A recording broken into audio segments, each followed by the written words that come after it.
Es gibt Verbindungen, die tiefer gehen als Worte. Rex war nicht nur ein Hund für Thomas. Er war sein Schatten, sein Vertrauter, sein bester Freund. Sie verstanden sich ohne Laute.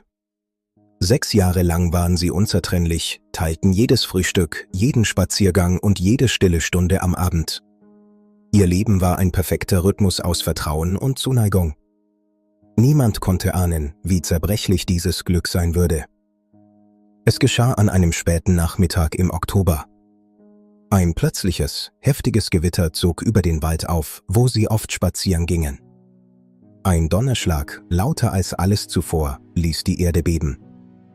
Rex, der Panik vor Gewittern hatte, riss sich in blinder Angst von der Leine los. Er rannte. Er rannte so schnell er konnte, getrieben von purer Instinktangst, tief in das Unterholz, weg von Thomas, weg von Sicherheit, hinein in die Dunkelheit. Thomas suchte Stunden, dann Tage. Er rief Rex Namen, bis seine Stimme versagte. Er durchkämmte jeden Meter des Waldes, klebte Hunderte von Plakaten, sprach mit jedem Anwohner. Aber der Wald schwieg. Es war, als hätte der Erdboden seinen Freund verschluckt. Die Nächte wurden kälter und mit jedem Tag wuchs die verzweifelte Leere in Thomas' Herz.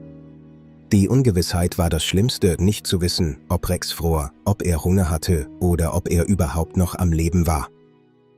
Für Rex begann ein Albtraum. Er war weit weg von zu Hause, orientierungslos und allein.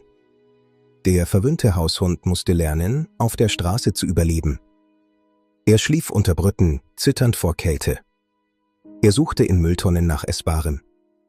Jeder Tag war ein Kampf. Er wurde von anderen Hunden verjagt, von Menschen ignoriert oder verscheucht. Sein goldenes Fell wurde stumpf und schmutzig, aber in seinen Träumen sah er immer noch das Gesicht von Thomas. Die Stadt war voller Gefahren, die Rex nicht kannte.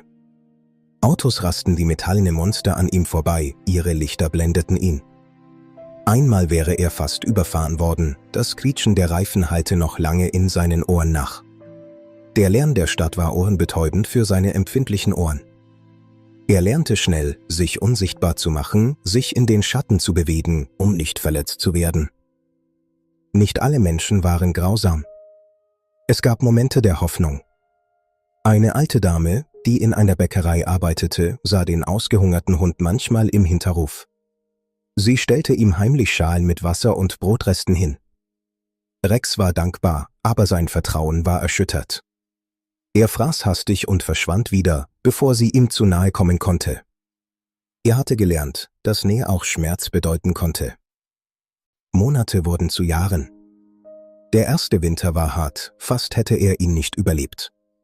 Dann kam der Frühling, der Sommer und wieder der Herbst. Rex wanderte weiter, getrieben von einer unerklärlichen Hoffnung, einem inneren Kompass, der nach Hause zeigte, auch wenn er den Weg nicht kannte. Er legte Hunderte von Kilometern zurück, durchquerte Städte und Felder. Er war nur noch ein Schatten seiner selbst. Wenn er schlief, und nur dann, war die Welt wieder heil. In seinen Träumen lag er auf seinem weichen Teppich vor dem Kamin. Er spürte Thomas' Hand, die ihn hinter den Ohren kraute. Er roch den Duft von Holzfeuer und Sicherheit. Doch jedes Erwachen war grausam. Die Kälte holte ihn zurück in die Realität und das Heimweh war ein physischer Schmerz, der niemals nachließ. Eines Tages verließen ihn seine Kräfte. Er brach am Straßenrand zusammen, zu schwach, um weiterzugehen. Jemand rief den Tierschutz. Er wurde eingefangen, nicht grob, aber bestimmt. Rex wehrte sich nicht mehr. Er war müde. Er wurde in ein Tierheim gebracht, weit entfernt von dem Ort, wo er einst entlaufen war. Man gab ihm Futter, einen warmen Platz, aber sein Geist war gebrochen. Im Tierheim nannten sie ihn Buster. Sie wussten nichts von seinem Namen, seiner Vergangenheit, seiner Liebe zu Thomas. Er war nur ein weiterer alter, trauriger Hund, den niemand haben wollte. Besucher gingen an seinem Zwinger vorbei, sahen den grauen Schnauzenbart und die traurigen Augen und gingen weiter zu den Welpen. Rex wartete nicht mehr. Er existierte nur noch, gefangen in einer Welt ohne Farben. Seine Zeit lief ab. Er fraß kaum noch und die Pfleger machten sich Sorgen. Er hatte den Willen zum Leben verloren. Wozu kämpfen, wenn niemand auf einen wartet? Er verbrachte seine Tage im Halbschlaf, dämmerte vor sich hin. Er ahnte nicht, dass sein Schicksal sich bald wenden würde, dass das Universum noch eine letzte Karte auszuspielen hatte. 2 Jahre waren vergangen. Thomas hatte nie ganz aufgehört zu suchen, aber die Hoffnung war zu einem winzigen Funken geschrumpft. Durch einen Zufall, vielleicht Schicksal, führte ihn eine Geschäftsreise in diese fremde Stadt. Er besuchte das örtliche Tierheim, eine alte Gewohnheit, die er nicht ablegen konnte. Er ging die Reihen entlang, ohne wirklich etwas zu erwarten. Dann passierte es.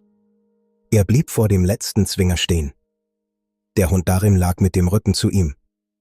Thomas seufzte und wollte gehen, flüsterte aber leise: »Alles Gute, mein Junge.« Bei diesem Klang, dieser vertrauten Stimme, die Rex seit 2 Jahren nicht gehört hatte, zuckte der Hund zusammen. Er drehte sich langsam um. Er sah den Mann an. Er schnupperte. Und dann, plötzlich, kam Leben in den alten Körper. Rex begann zu winseln, ein Geräusch purer Emotion. Thomas fiel auf die Knie. »Rex«, flüsterte er. Der Hund warf sich gegen das Gitter, bellte, weinte. Als die Pfleger die Tür öffneten, gab es kein Halten mehr. 2 Jahre Schmerz, Kälte und Einsamkeit fielen in einer Sekunde ab. Rex begrub sein Gesicht in Thomas' Jacke und Thomas weinte wie ein Kind. Sie waren wieder eins. Es war das Ende einer langen Reise und der Beginn eines neuen Lebens,